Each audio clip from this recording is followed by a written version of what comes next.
5 individus de nationalité camerounaise ont été appréhendés par la direction centrale de la police judiciaire pour tentative de braquage. Ils ont été présentés ce matin à la presse. Le récit des faits avec Clarisse Atiklé. Ces individus, tous de nationalité camerounaise, constituent un groupe de présumés malfrats. Il s'agit des nommés Ntanga Mongo Clément Didier alias Tony, âgé de 32 ans. Il est le cerveau du groupe. Eunjo Serge alias Tokyo, 31 ans, sergent des forces armées camerounaises. Oumarou Abou Fadil, 32 ans, sergent des forces armées camerounaises. Amadioba Aboubakar, dit Ibrahim, 32 ans, et Kameni Kevin, 23 ans. Ils ont été interpellés par la direction centrale de la police judiciaire pour tentative de braquage. Le 25 avril dernier, ces malfrats, armés de 2 pistolets automatiques et à bord d'une voiture, ont pris en filature un homme d'affaires togolais qui était au volant de sa voiture de grosse cylindrée. Ils ont suivi ce dernier jusque dans l'enceinte du centre Saint-Jean de la Salle à Kakaveli, où ils ont pointé leurs armes sur lui et lui ont intimé l'ordre ferme de descendre de sa voiture. La DCPJ réussit à localiser les suspects lors de la perquisition de leur domicile. Les enquêteurs retrouvent et saisissent 2 pistolets automatiques, dont un de marque Tokarev avec son chargeur garni de 6 cartouches de calibre 9 mm.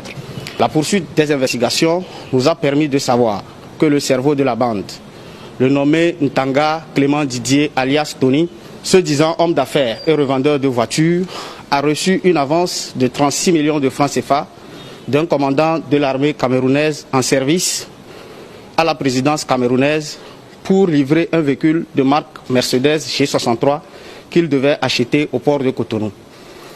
Tony contacte le nommé Oumarou Abou Fadil, sergent des forces armées camerounaises, pour que celui-ci lui trouve une arme pour sa sécurité durant le voyage.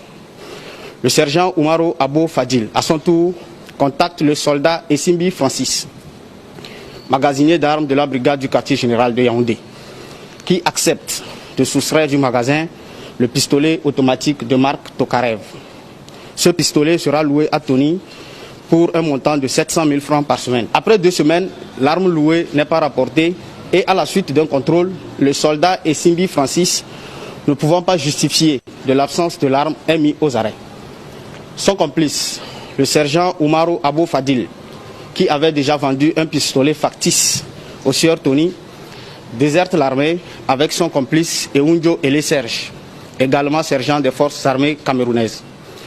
Les 2 militaires se lancent à la poursuite de Tony afin de récupérer l'arme en question. Ils le rejoignent au Bénin et le trouvent en compagnie du nommé Kameni Kevin.